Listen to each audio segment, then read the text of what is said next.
are back. Welcome to another week of Behind the Lens. I'm Debbie Lynn Elias, film critic. Many of you know me, moviesharkdeblore.com. You can find me in print and online all across the United States and around the globe, and every Monday right here on Adrenaline Radio at 11 o'clock Pacific Time, 2 p.m. Eastern Time. And we have a fantastic show. The past few shows have been absolutely incredible. Amazing, amazing guests.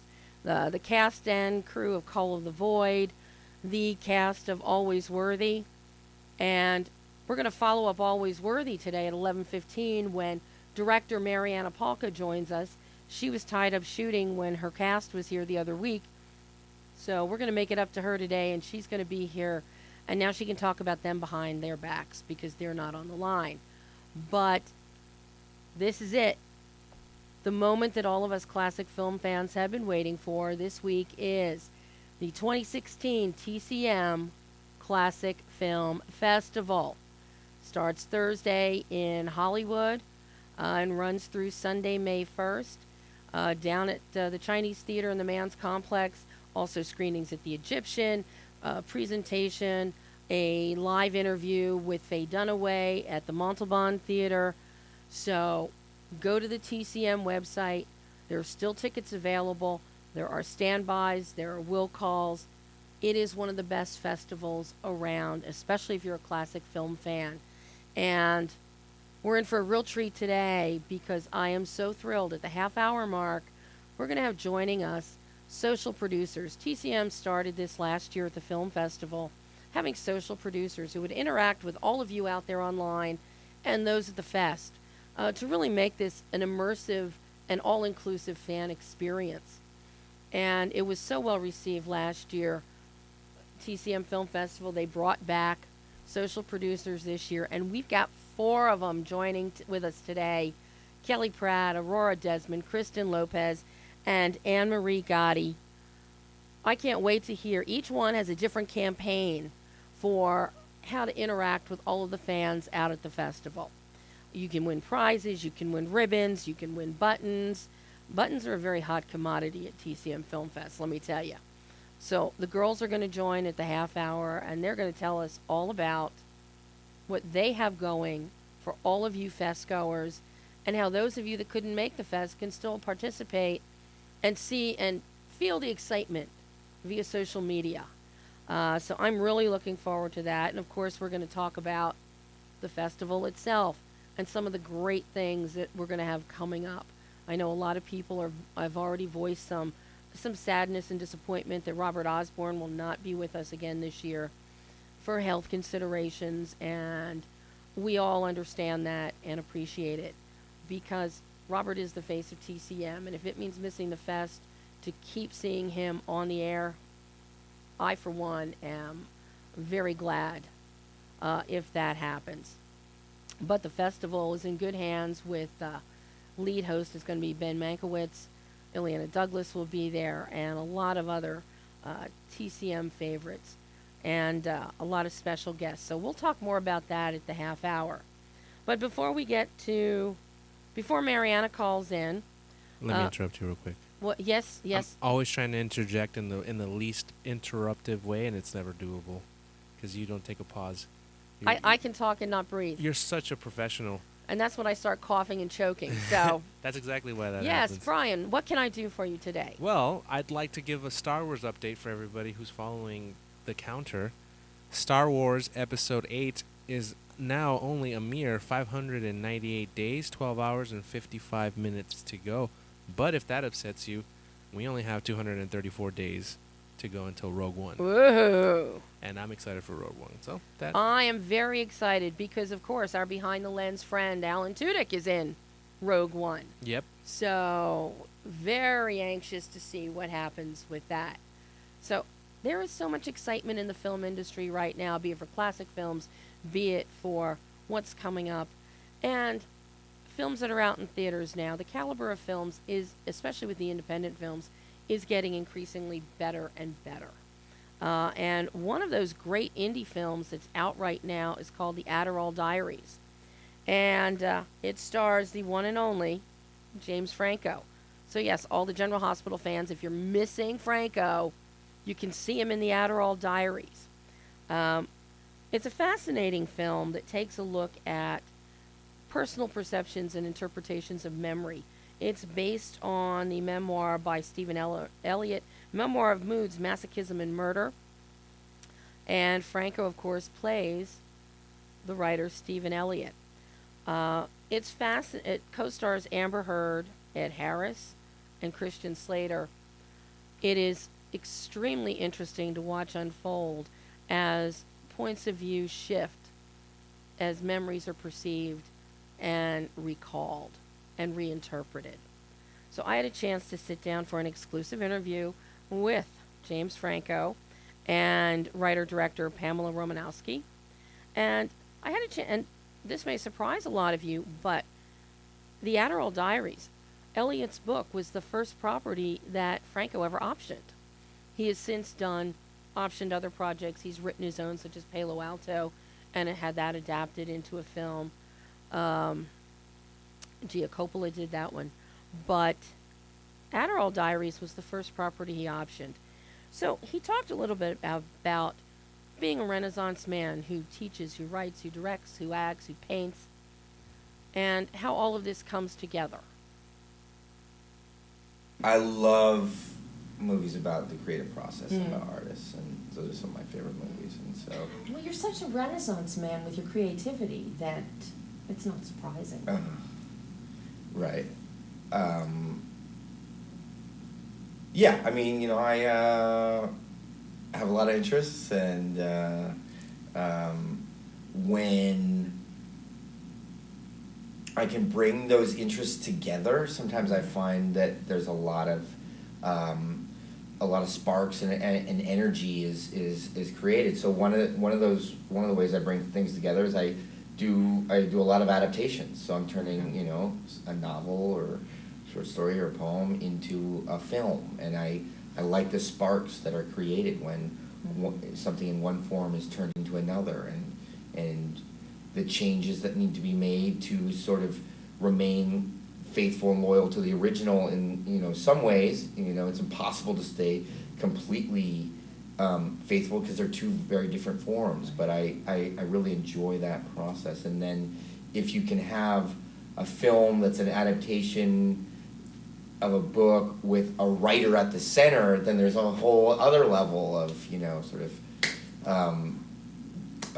melding of different forms and mediums. Mm-hmm.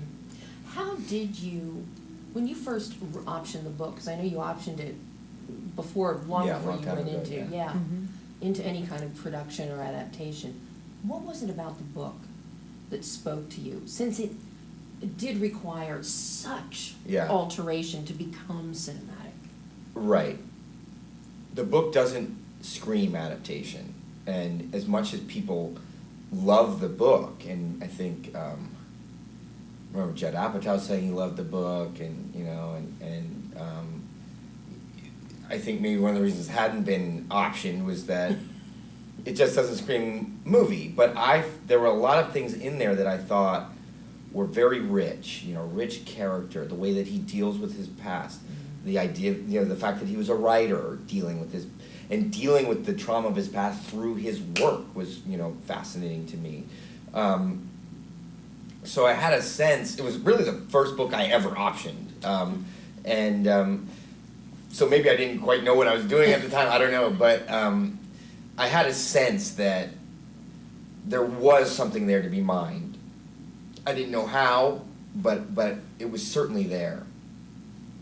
It took me working with Pam and becoming friends with Pam to realize that she was the one to figure it out, but I knew that there was something there. Well, and I just want to give a huge shout out to one of our going to TCM Film Festival members for a moment. Nikki just posted on Facebook that she is actually listening to the show right now.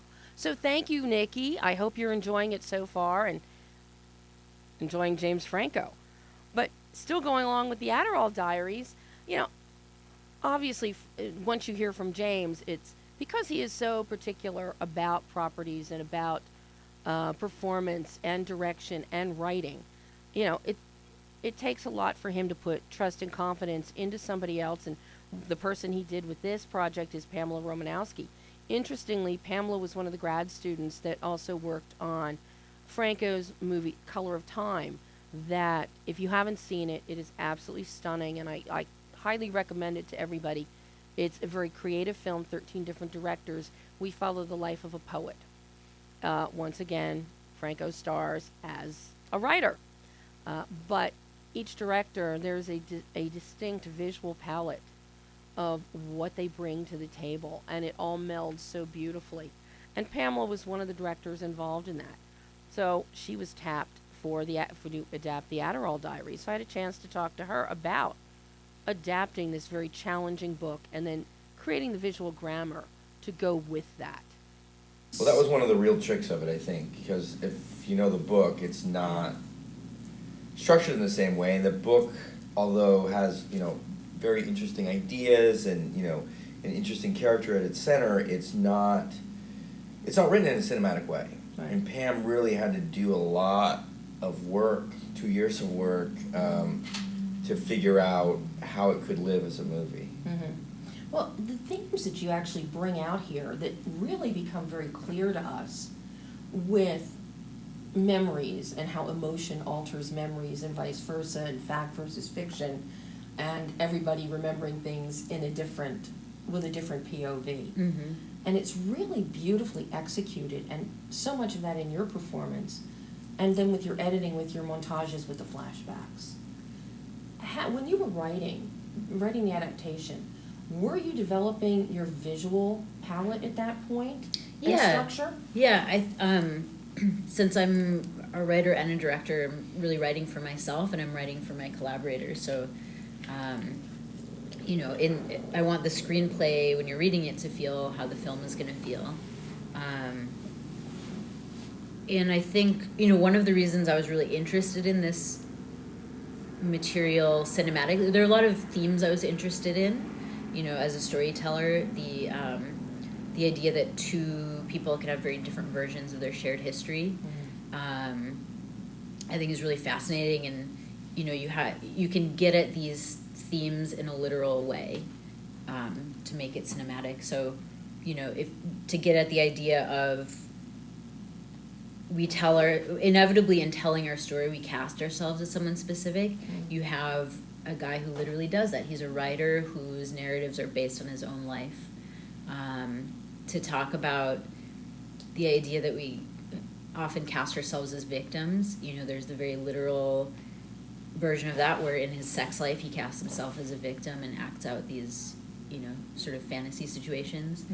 And in terms of memory, I think it's fascinating cinematically because the way that movies handle memory with flashbacks that are cued by period music and a title card, to me that's not how memory really feels, and I can't know how it feels to anyone else, but to me it's abrupt and it's an interruption and it's sort of flashes and fragments, and they hit you in the present and they affect you in the present. There's an emotional impact even though it's something that happened long ago. So that was one of the reasons I was interested as a director in the material, and something I wanted to get at is how can memory feel different cinematically? How can I sort of change up the cinematic grammar and make it feel different? You also, by doing that, you also paid great attention and care to the detail of your lighting with the different memories, so that your lighting is cued to the happier times of childhood or the darker times, and your whole bandwidth shifts accordingly and appropriately. And I just thought that was a fantastic piece of detail. Thank you. That you incorporated there. Yeah, I had my DP is our good friend Bruce, who James also works with. We went to school with them. Yeah, so it's great to have people on your team who are all sort of share the same interests and are sensitive and sort of finely emotionally attuned people. And for anybody that wants to read my review on Adderall Diaries or read more or hear more of what Franco and Pamela had to say, Examiner.com, Culver City Observer, British Weekly, Santa Monica Observer, and of course, MovieSharkDeblore.com. And right now, I am so excited because we have Marianna Palka on the phone. Hello. Hi. Hello, Marianna. How are you? I'm really good. How are you? I am fine. I am so thrilled you could join us today. I'm very grateful to talk to you. Well, you know, you and I actually spoke last year when I know. moderated the Q&A at the ArcLight Slam Dance Cinema Club, and you were there talking about the short documentary The Lion's Mouth Opens. And you were so good. You were so good to talk to. Oh, thank you. I mean, It was a real reprieve. Oh, thank you. Well, you know, all I could say about your latest film, Always Worthy, I don't know if you heard the show from the other week when your cast of characters was on, but it is one of the greatest love fests and laugh fests that I have had in a year and a half of Behind the Lens, and they love you. That's amazing. They are so funny. Yeah, Annmarie and Ian and Eric are a riot. They're a laugh a minute. It's so funny that you had them on. Oh my God! Yeah, I know. Tim was trying to have you on too, but you had a job that paid money, so. I just got a James Franco movie, and I would have been with you guys at that moment if I didn't have that happen. Well, and isn't it fortuitous that we were just listening to some excerpts of my exclusive interview with James Franco about the Adderall Diaries? Well, he's so great, and yeah, that's so exciting. I'm very excited to see that film, and I'm very excited to see the film that we just did, which is Faulkner, and it's A Rose for Emily, and it's a thrill because no one's done that since, I think, Angelica Houston did a version of it in 1983. Wow. So it was really, really cool, and I got to play Emily, and we are so excited about it. I can't wait to see it. I cannot wait to see it. But our director, Kellee Pike, is so talented. how do you find it switching up between acting and directing? Do you enjoy that? And because you are an actress, does that help you when you direct? I realized recently that it really does. It does help because I think when I was an actor, I don't think I knew what it was like to be a director because I obviously hadn't done it yet. So when I figured it out, I think it really balanced everything out in this way, and I really know it made me a better actress. Like, it made me know more about acting in this way that was fascinating to me. But also, I think ultimately when you're going between having all the control on a project to having none of it, I think it's really good for your personality. It makes you a really good person, I think, or a better person. So now, Always Worthy is really, I mean, I'm just so in love with this film. I mean, yes, Amber Lee wrote an amazing script, but at the same time, what you have done as a director, you bring this great lightness and frothy fun to the film, and you keep that you keep that through with your cinematography, with what Vanessa does, and and Marissa with the editing. Some of those sequences are just beautifully executed. How did you go about as a director interpreting the script to create this beautiful visual palette? Well, I think, thank you for saying all that. I do think it's very light, and I think I agree with you that it was fun and everybody did their job really well maintaining that kind of level of lightness about it. I do think that when I read the script, it was really easy for me to be excited about it because Amberley's my best friend. So I just thought it was the most amazing, soulful, masterful, kind of heartwarming project, and so I really wanted to do it. Just, I think because we'd just done Lion's Mouth, and I felt a little bit like, wow, I could really do something funny at this point, like do with a giggle. It just felt appropriate to laugh and be with my friends and get to like hire all my friends again. And it's just so true that cinema heals everybody. You know, it heals the director, it heals the actors, and it is really a force. We all needed that movie, I think, in my group of friends. Well, and your group of friends, you take them with you through all of your projects. Truth. Yeah, they all come. Oh my God, a suitcase of them. They all come with me on a bus.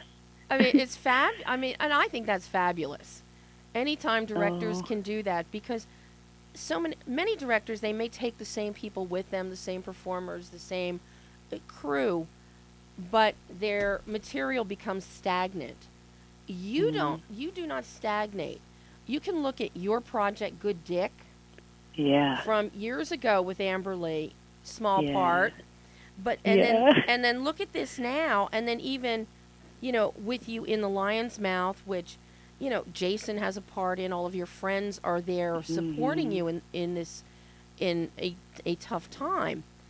But everything is different. Nobody stagnates, and nothing feels like, okay, been there, done that. That's cool. They are all different. I think they're all, it's kind of like a journey. I think I can see a 3-act structure so far in my work, for sure. And I think that what was amazing about my first movie was that I really set such a high standard for myself. And I think because I made something that I thought was very artistic and I thought was very good, I then had to go and make something kind of even better, and I remember feeling a little bit like, oh my goodness, I've got a second album syndrome coming up, and I wanted to sort of shake that fear out of me, or that trepidation, because I think it's really important for artists, filmmakers, and everybody to just keep making work and continue, whatever you happen to be grappling with. I think it's really good to just get it out there and not leave it on the shelf or hide it away, because I do think, Amberly and I were talking about this last week, that not a lot of films come out, like people make movies and then they're not available for people to watch. Right. And I think that's fascinating to me, that psychology, that you would make something but then not show it to anyone. Or that you can't show it to somebody else. Well, and it's a testament to you that you make these small projects and you're involved in them, but they do get out there. The audience the audience may be limited, but as with Always Worthy, it is such a fun film. This film is going to find a wide audience. People are it has. It's amazing. Yeah. Already people just flock to this. But something else I've noticed about your work, a lot of your work, you debut at Newport Beach Film Festival. What is this love affair with you and Newport Beach Film Festival? Well, they're local. They're so nice. They're local to Los Angeles. Sundance has been very supportive of all my movies, and they're not so far away from LA too, so they've been amazing. And I was a juror there one year, and I realized that being a juror at Sundance is a little bit like being in heaven, and that might be heaven for me. I was like, that's where I'm going to be, just watching like Russian movies at Sundance. But I think that what's so great is that when you can see it in front of an audience, you've really done so much of what you were supposed to do, and the film lives and is breathing in this way that you intended it to. I mean, I did the color and the sound. We all did everything for the big screen, and we also did it for people's laptops and people's phones. But it's nice to hear it like a big rock show, the way it was meant to be heard, and watch the audience laughing where you wanted them to, and that is just so satisfying.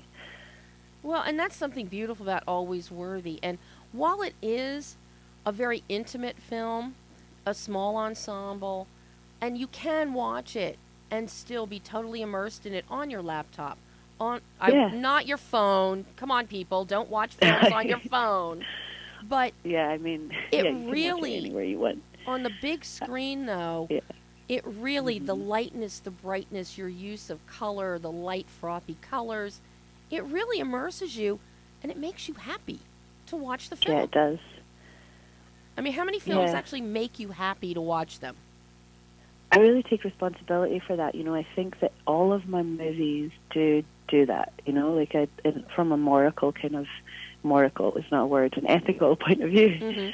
I just think that my movies are definitely taking people, and they go on a journey, and they end up very responsibly in a better place than they were before. I'm not avoiding the fact that I have your attention for an hour and a half, and I'm going to really use it to the fullest. And I think with Worthy, she's really a superficial woman in the beginning, and then she becomes soulful, and she finds, through what we see her go through, she finds herself, and she really makes these huge steps into self-love that I think are just paramount and gratifying. And I think what's so cool as well is that it's available everywhere, so everybody can watch it, and it's a movie for everyone, and older people, younger people, everybody really likes the movie. It's universal in that way. And Gravitas has been amazing. The company that released it, they also released Good Dick, and that was my first film. So they started as a small company, and then when we signed with them, we signed a deal with Hulu through them, and Good Dick has been number 2 of all time on Hulu. Wow. And I was so excited about that. And so basically Gravitas said that I have a kind of a free pass, like I can make whatever movie I want to, and they'll help with it. And I was just so excited about that. And so when they released Always Worthy, I just think they're great together in the sense that as a double feature, it's really interesting to watch them together. Well, having seen Good Dick and having seen Always Worthy, I think it's a perfect kind of double feature. And I'm glad that you mentioned. I'm glad you mentioned Gravitas, because what they do for independent film and for these small little gems is just amazing. And I give them so much credit for stepping up to the plate to really promote films like this that other distributors, it's too small for us. Yeah, it's good, but it's too small. And Gravitas doesn't look at things. They're like, good things come in small packages. And they are very great about understanding the business model. Like we actually make money as filmmakers working with Gravitas. We keep all of the rights to our film, and then they take a little sliver. It's not like they take all the rights, which is always the deal you want to avoid as a filmmaker. You don't want to sit down and have someone just take all the money from your movie after you've worked so hard. And it's become like real estate in this way, because it just makes more money like over time, and you realize it's an investment in your life and your future and your kids' future or whatever, and that's just so incredible too. So that's been really enlightening to me, not just to get to work and work with people I believe in and who believe in me, but to get to work and get paid for it. That's a huge thing, and I think that that's just so wonderful, and I really believe that the film is also about manifesting. So Amberly and I were giggling because I got to be on Girls' TV show, and there's a line in Worthy that Amberly wrote about Lena Dunham following Jules on Twitter, and then Lena Dunham, after I did Girls, Lena actually followed me on Twitter. Aww. And I was like, oh my God, it's just like Jules. Like, we always have this thing, like, what a Jules moment. Like, if we walk into a wall, we're like, what a Jules moment. But, like, equally, we're like, when the most amazing thing happens and luck is beautiful and falls from the sky, we are just like, what a Jules moment. And we just love saying that. It's so great. Well, what I love is you have actually, this is a first. This has not happened on Behind the Lens before. You are the first director to actually say, you can make money. You have made money making a movie. So there is hope. Is that true? Honest. You've only ever talked to me saying that? You were the only director on the show. Everybody always says, no, they haven't recouped anything. No, they haven't, and they're very disheartened. And I always try and bolster their confidence. You are a living example that, folks, filmmakers, directors, it can happen. You can actually make money. Especially now when you can be in charge of your own finances. Like if you're working with a distribution company, you ask them, are you guys transparent? And if they say yes, that means they're going to show you all of their documentation, all of their money, all of the film's finances, and not hide anything from you. So if a company says, hey, we want to buy your movie, and if you say, oh, are you guys transparent? And then they say no, then you can just be like, thanks, but we're not really interested in working with you. I think that there are some sharks and crooks out there from this like old world of like, we're going to take your movie away. Like it's kind of this strange business model that everybody decided upon a long time ago because they could, but now it's just like the power is in the hands of the artist, so it doesn't work like that anymore. And you can really choose where your movie goes. And there are places like, I mean, if Gravitas is not an option, there are other places that have the same business model as Gravitas, where you keep your rights, you release the movie, but it's like you get to make the money from it. That's so incredible that so people, because I just, I mean, like, I come from, my mother has a real sense of art making money and those two things being together as opposed to separate. Like, I never had this, like, starving artist complex or whatever, and my mom's always just been like, it's a real job, it's not a hobby, That's right. And so I think going in with that attitude, I think, is a really helpful thing, and saying no to things that don't work is also really important, Yeah. Well, Marianna, unfortunately, we're out of time. And Debbie, I love you so much. This my is so God. great. I hope that you will come back on the show again, and we can spend, like a half an hour, and also talk about the work that you do for Huntington's, awareness for Huntington's disease and all of that. I would so love to do that with you. Yay. Okay, I can't wait to do that. I'm looking forward to it. I love you so much. Oh, it's Marianna, such a great show. Thank you, and I will talk to you soon. Cool. I'm so honored to talk to you. Great to talk to you. Oh, always a pleasure, Marianna. Thank you. Bye, Debbie. Bye-bye. And that was Marianna Palka. And now, Brian is going to put everybody on. You're all there. I see the lines are now solidly lit. You're all there. Kellee? Hello, how are you? Aurora? I'm doing Hello? I'm doing Mouseketeer roll call here. So we have Kellee. This is Aurora. Hello, Aurora. And then we have Kristen. Are you there? Yes, I am. And Annmarie, you there? Yep, hi, I'm here. Yay! All of our TCM social producers are on the line. And people have already been posting and tweeting. They're listening to the show, waiting for you guys. So I am so thrilled to have all of you on here today. This is very exciting. I agree. I'm super excited to be on. Yeah, well, see, Kellee and Aurora, you've done this before, so Oh, right. We're old vets to this, right? Well, just like old vets to being social producers at TCM. Now, I saw on Twitter already, some people were tweeting, what is a social producer? So can you guys tell everybody what a TCM Film Festival social producer is and what they do? Who wants to take that one? I guess I will. Well, for the way I interpret it when people ask me what it is, just trying to engage with the fans both at the festival as well as out there who can't attend. So driving engagement through social media like Twitter and Facebook, kind of giving people both at the festival who maybe aren't at the places that we're at a taste of what we're seeing, and the people who aren't at the festival a little bit of what's going on as well.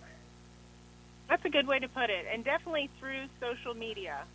I know that that's an emphasis, and it's definitely a tool that all of us happily use all the time. No, really? I'm shocked. I think all of us are glued to social media half the time. That's true. Yes, that we are. I want to add, I want to say about 20 of us, 20 social producers. Each of us were assigned different roles. Mm-hmm. And so you'll see, for instance, I'm one of the official reporters. So I'll be reporting from certain events at the festival across social media as the events are happening. I'll put quotes out there, share pictures, etc., and everybody else can do the roll call as to what their duties will be. Yes, I need to know what all of you are doing so that people know how to hunt you down and how to interact and look for you. Kellee's already got to jump because I already put something on the website about her. Okay. Big shocker, I would get the jump on that. Yeah. Okay. People can follow me at Citizen Screen on Twitter, Citizen Screen page on Facebook as well, and across Tumblr and Instagram. And like I said, I'm going to be live tweeting from certain events throughout the festival, and hopefully pointing people to the other social producers as well. Everybody can follow, aside from our individual tags, the TCMFFSP hashtag. Yes, so for everybody listening, so you hear it loud and clear, it's hashtag TCMFFSP, TCM Film Festival Social Producers. And you'll be able to follow everybody, not just these 4 lovely ladies who I adore. Okay, who's next? I guess I'll throw mine out. I am doing curated Spotify playlists. So if you follow me at journeys_film, or you go to facebook.com/journeys in classic film, it's not up there yet, but it will be. I am kind of giving people a taste of music as they enjoy the festival. So right now there's a Spotify playlist. It's on my Twitter, the link that you can download if you're preparing to go. It's called Winging Your Way to the TCM Classic Film Festival. So it's got a lot of music themed to Hollywood or California or traveling, just stuff to get you in the mood. And then as the festival continues, I'll be trying to find music that is maybe connected to films that are playing, or just are inspired by that, so everybody can have a little musical accompaniment throughout the event. Oh, I think that's a fabulous idea, Kristen, and I think that, you need to get some theme songs in there, some recognizable movie themes in there. I got if you listen to the one that's out now, I got a little Harvey Girls on the Atchison Topeka that's on there. That's entertainment, a lot of Singing in the Rain because I love that movie. So yeah, there's a lot of good soundtrack.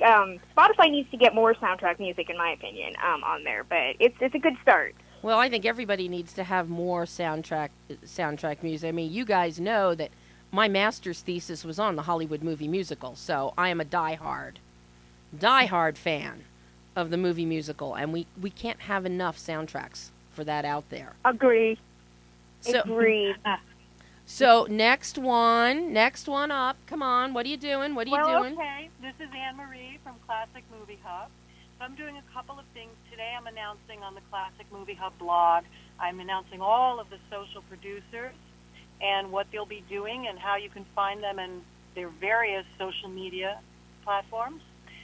And then what I'm going to be doing throughout the course of the festival, I'm going to be pushing out GIFs of a lot of the movies on Twitter, Facebook, Pinterest, and Tumblr. And then I'm also going to be curating the TCM pin board for the festival. So I'm pretty excited about it. And making the GIFs is fun, but trying to figure out what GIFs to make, there's so many great movies and so many great scenes, but that's pretty much what I'll be doing. So if you can follow, if you want to see my GIFs, my Twitter handle is @ClassicMovieHub. My Tumblr is Classic Movie Hub. My Facebook is Classic Movie Hub. Surprise. And what else? My Pinterest is Classic Movie Hub. I think you get the drift. So now, how can people win or earn gifts, Annmarie? Oh, no, I'm sorry. Gifts meaning the GIF. Okay. The GIF gift. Oh, if only I were giving out gifts. That would be great. Yeah. There are producers that I've seen who have mentioned that they're doing contests and they have little pins and stuff that they're giving away. And I don't know if they've already started promoting that on the TCMFFSP or not, but if you guys look around, I think on the TCMFF hashtag right now, there's mentions of a couple contests that are going to be going up during the festival. And speaking of a contest, Ms. Pratt, Yes. Let's trip and fall in the cemetery, Pratt. Yeah, for all the listeners out. Clumsy Pratt is here, as in Pratt Fall, I think is what Yes. I engaged in yesterday. Yeah, for all you listeners out there, yes, Kellee got here early for the festival and has been out and about, looking at all of the wonderful history of Hollywood that has to offer, and she decides to slip and fall. Yes, I did decide that, didn't I? Okay, I want to know. May I add that I was there, and it was a lot less pretty than a slip and fall. Okay, now because this was at the cemetery, were you at least by a famous person's gravesite? I think I was just so overwhelmed and distracted by the wonder of being there with the likes of Rita Hayworth and John Ford and Aurora. Rosalind Russell. Oh, yes, and Aurora and Annmarie. And, you know, it just so yeah, I think I just was overwhelmed by the moment and just felt the need to do a pratfall right then. Well, you know, it works. You were in Culver City, you know, the home of, That's you know, true. of silence and comedies. So, you know, It was quite appropriate, right? you were right in your element. So now tell us about your contest, because you are one of the people that already has it out there about a contest that people can win things. Yeah, I'm trying to make it fun because, well, that's why we're all here. We're trying to have fun while we're having fun. But, you know, one of the things that I'm going to be doing, it's called a photo scavenger hunt. And how it basically works is folks will get a clue each day, and on some days, 2 clues a day, on what their photo scavenger hunt is. And for example, I will have, like, one day I may announce, please take a photo of yourself, a selfie, in front of, say, famous footprints or handprints in front of Grum's Chinese Theater. And then if you show me that lovely photo, and of course we need you to tag that to TCM as well, so that we know where you are and why you're doing that.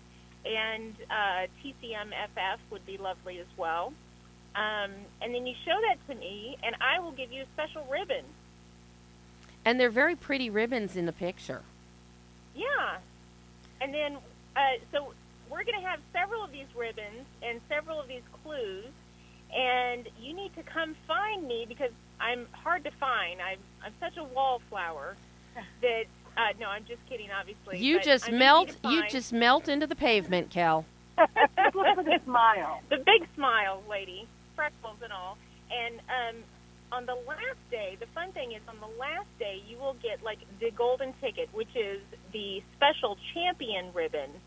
So you can show off to everyone on your TCMFF badge, as you've collected all of these ribbons, that you are indeed the champion. And will there Kind of fun, huh? will there just be one champion, or are there going to be more than one? Well, I certainly hope there will be more than one, because basically anyone who completes all of the clues, gets all of the ribbons, on Sunday will be eligible for the champion ribbon. Because I know last year a lot of buttons were being given out. And Kristen, I think you were giving out buttons last year, and you guys ran out of them. Well, Yeah, I had a lot of extras that people, because I got the extras that were just kind of catch-all. So I had run out of the specialty ones, and then people were like, I got the ones you have from like 18 different people. So yeah, I felt kind of blue after that. But, you know, nobody expected the whole social producer program to be as successful as it was. And so much of that is due to you guys, because you were doing it last year. Now you're back doing it this year. If you hadn't been so good last year, social producer, it wouldn't be back again. So this is because of you guys.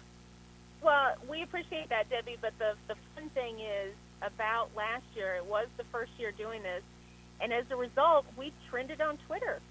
Yep. So that was the first time ever that TCM announced that they had were trending on Twitter as a result of the fun stuff we were doing with contests and buttons and other things. So, I mean, this is, and I think it's a testament kind of to how the most of us were last year, because I know this year I was a little worried. They had mentioned that they were opening the pool up to more people that they had noticed throughout the year, and I had a bunch of people who were writers who were saying, well, how do I do this, this year if they contact me? And I was like, I kind of didn't want to give a lot of advice, because I'm like, but that's my slot. You're like, no, I want this. Hey, I'm right there with you guys. No, when you latch onto something this good and that you love this much, no, you want to keep it for yourself. This is one time you don't want to share. Share the experience of classic film. Share the festival experience, but boy, you want to be able to just see the joy on people's faces when you hand them a button or hand them a ribbon. For sure. Now, have you guys, with all of this social media stuff you're going to be doing, have you had a chance to plan out your own schedules for films? Oh, yes. Oh my! Many times over. How many? Which version, Debbie? I Which was going to version? say how many revisions have we gone through, girls? Mine was all well and good and set until they announced Faye Dunaway, and then I said, well, there goes Sunday, because that's all I'm doing. Well, and Yeah, that I'm basically going to be revising till I'm sitting in the theaters, because this was a really tough year to make decisions on. well, and there are so many great programs this year, and so many special, screenings. I mean, the 90th anniversary of Vitaphone. Yes, I'll be there. I'm really looking forward to that one. I'm looking forward to meeting Ron face to face. That'd be cool. Ron Hutchinson. Yes. Yeah, because yes. it's like you get to know sometimes these folks through again, social media, and then we all come together like our motherland of silver screen to often meet these people face to face for the first time. That's honestly another amazing perk to this experience. Well, and there are people, and I keep seeing on all the boards, there are so many people that are lamenting they can't make it this year. I know, Yeah. our good TCM friend Karen Noski. Karen isn't going to be able to make it this year. That's right. Yeah. And that traitor Alan Haight, not coming. Yes, they'll be missed. Such fun people and such an integral part of our festival experience in the past. Seeing Kay and seeing Alan was always so, it just made the whole weekend that much better. But, we'll just have to share a lot more pictures for them to feel that they're a part of it. Well, and I think Exactly. that's one of the great things, even with the TCM party hashtag that all of us are involved in all the time. People do feel so inclusive because the films are airing at the same time in each time zone. So, you can be in Kansas, I can be here, and we can be going back and forth while the film is Exactly. on. And everybody really gets to connect for not last night, not like going to the theater last night and then, the next person goes the next day. We're all sharing this at one time. Yeah. Which And And it does truthfully, feel like a family, doesn't it? it does. Truthfully, obviously, TCM, is the core of why we all got together. But I don't know that many of us would have met without TCM Party. No, I think you're absolutely right.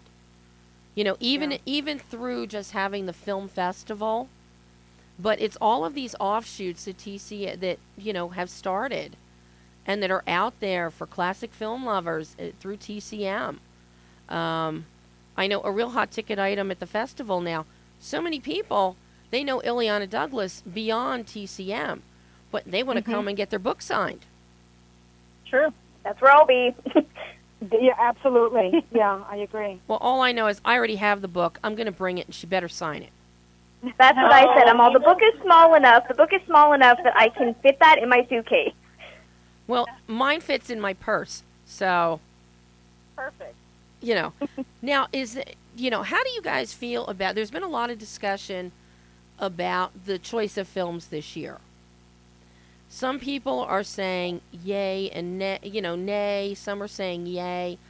I'm surprised that a lot of people are voicing trepidation about All the President's Men as an opening night film, especially given this presidential election year. And, after Spotlight winning the Academy Award, the whole idea of politics and journalism is such an important part of film. I think it's an absolutely brilliant choice for opening night Thursday.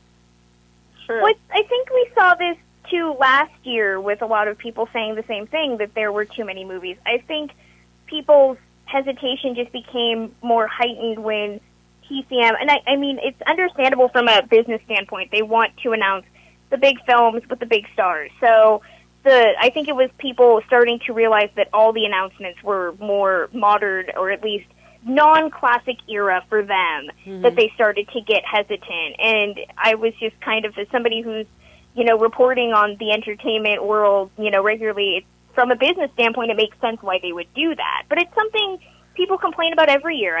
Everybody has their own interpretation of what classic means, whether it's studio era or, 20, 30 years from the time you're born or something like that. That's a very hot button issue in the classic community. What does classic mean to you? And everybody has a different opinion. And I think Charlie Tabish has really succinctly defined it over the years for everybody, because every year it comes up, on the day before the festival, people ask, during the festival, people ask, and people, as time goes on, that definition of classic expands. Yeah. And I think, in order to grow and for the history of film to grow, I think that's very important for people to bear in mind. And because of that, we're going to get to see Rocky. We're going to see Endless Summer with Bruce Brown. And I got to tell you, he is, to this day, one of my all-time favorite interview subjects. Wow. Well, I think it's also important to note, Debbie, that while we all kind of have our own definition of where the line is drawn for classic versus non-classic, and there's always, it's impossible to please everyone, and I can only imagine the task that the TCM folks have to do with this festival. But, the one thing that definitely that I experience every single fest, and I know a lot of my friends do, is because they give you so much variety and choices across every time slot. For me, the problem is, how do I narrow it down? Like, how do I pick just one? So even though there's always going to be some that I may not define as classic maybe, or maybe, gee, I would have picked another, the truth is we always have difficulty finding out how to clone ourselves so we can be in more than one place. Well, that's the real challenge. If somebody ever figures that out, will you please let me know? Because I really need like 4 or 5 clones of me. But for all sorts of purposes. Now I notice we're going to have 2 Robert Redford films at the fest this year. That's right. I know. The Way We Were and All the President's Men. So is anybody... How lovely would that be? How lovely it would be if he would be there, or if Dustin Hoffman could be a last minute. Oh, that would have been amazing. And to have him with Barbara introducing The Way We Were would have been a dream. We don't want Robert Redford there, because I'll pass out and you'll have to somebody's going to have to revive me. That's just what's going to happen. And, well, just out of an abundance of caution, I will put smelling salts in my purse just for you. Exact. Thank you. I'm going to have to put ice packs in there for Kellee. I'll put, smelling salts in there for you. You guys. Now, is there any one film or one special thing that each one of you is most looking forward to?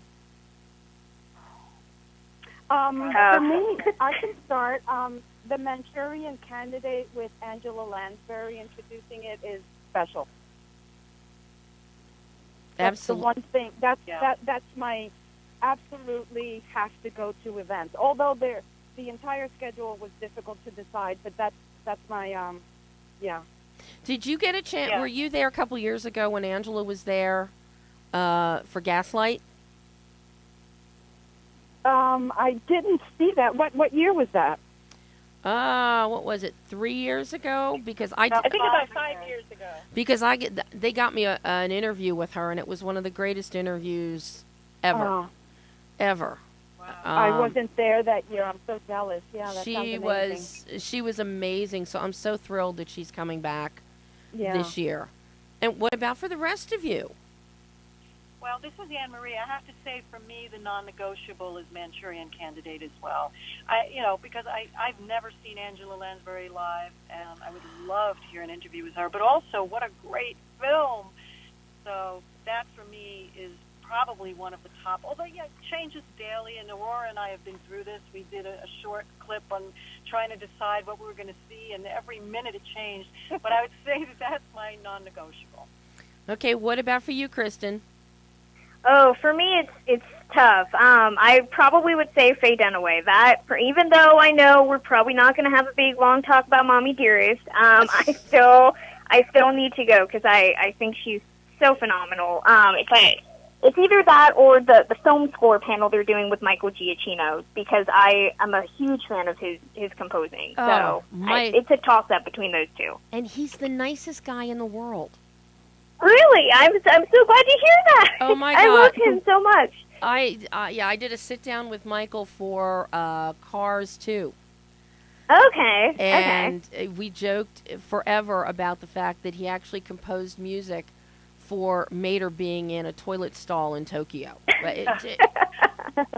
Well, I felt bad telling everybody a couple of days ago that between the festival, I'm so excited to go see the Wizarding World. We're doing that Wednesday when I fly in. I'm like, I know it's not fest related, but it's a whole land devoted to Harry Potter. So that's what I'm doing before I pass out from 6 days vacation in LA. But look at it this way: one day Harry Potter will be on TCM. Without a doubt. Don't tell people that online; they'll lose their mind because according to them, it's one commercial away from that happening on TCM. No, it's going to be years from now. So, they will look back fondly. In the meantime, they have to go ride the rides at the Wizarding World. And what about for you, Kellee? What's the one thing you're looking for? I really don't have a one thing. I think that I am so happy to see all the choices that we have. I mean, an opportunity to see Rita Moreno is amazing, but there are so many great choices across that, and because you always have to have a plan B, plan C in mind. I'm never disappointed. My favorite era is pre-codes and 30s, and that's represented as well. So I'm, and then we get the big stars, and then we get these fabulous, huge films. I'm not going to be disappointed. There's not just one thing, other than I'm happy to be with my family again. The real family, the TCM my family. My real family. There's, your biological family, but there's the chosen family, and I choose to be here. I love it. Well, and of course, I think based on everything I see on TCM Party all the time, the fact that they're having The More the Merrier as one of the films, I think that sums up the festival better than anything. The more the merrier. The hottest kissing scene ever. Oh my gosh! One of my yes. favorite movies of all time. Like the hottest scene ever. Yeah, I would say. Oh Talk my! about smelling salts, Debbie. Okay, so I need to have more than just for Kristen. Yes. You might want to have a whole palette just in case somebody needs it. Oh my God! And I guess we should let everybody know that the boutique to buy all of your TCM souvenirs is moved this year. It's not in the Roosevelt. That's right. It's now going to be on the second level as you're riding the escalator up from the Grauman's or the TCL Chinese Theater. Yeah, I'm glad you pointed that out. 'Cause that upstairs. Is a so it'll be at Sweet, where the candy place there. So when you get tired of climbing the stairs, you can stop and buy yourself T-shirts and all kinds of good TCM goodies. Pit stop. So now, how will everybody find you? Are you guys going to have a special badge or special lanyard or something? Yeah, our passes have a little SP on the corner. So we all have classic passes. So you're looking for the It's a Wonderful Life Jimmy Stewart one, but each of us has one. At least mine does. I don't know about Kellee and them, but mine it has a little SP that says social producer on it. Yep. Well, that is very good to know. And will I have to take my glasses off to see it? Maybe a little. It looks pretty. We haven't picked ours up yet. We're going to pick them up on Wednesday morning. But from what I saw, it kind of looks like a stamp. It's kind of medium, but it's not giant. Okay. Well, ladies, Brian is yelling at me that we're all out of time. Oh my. So I will see all of you on Wednesday. Everyone else can start looking for you on Thursday. And in the meantime, we'll get the video of today's show and all of your social media stuff on there so people can find you and follow you and win stuff and have fun. Good. Thanks for having us on, Debbie. It was fun. Guys, thank you so much. And I'll see you later this week. Okay. Thanks. Bye. Bye. Bye. And that's all we have, the time we have today, guys. So if you're in LA, get tickets, go see TCM Film Festival in Hollywood. There are still tickets available. Maybe not passes, but tickets. And until next week, I'm Debbie Elias. This is Behind the Lens.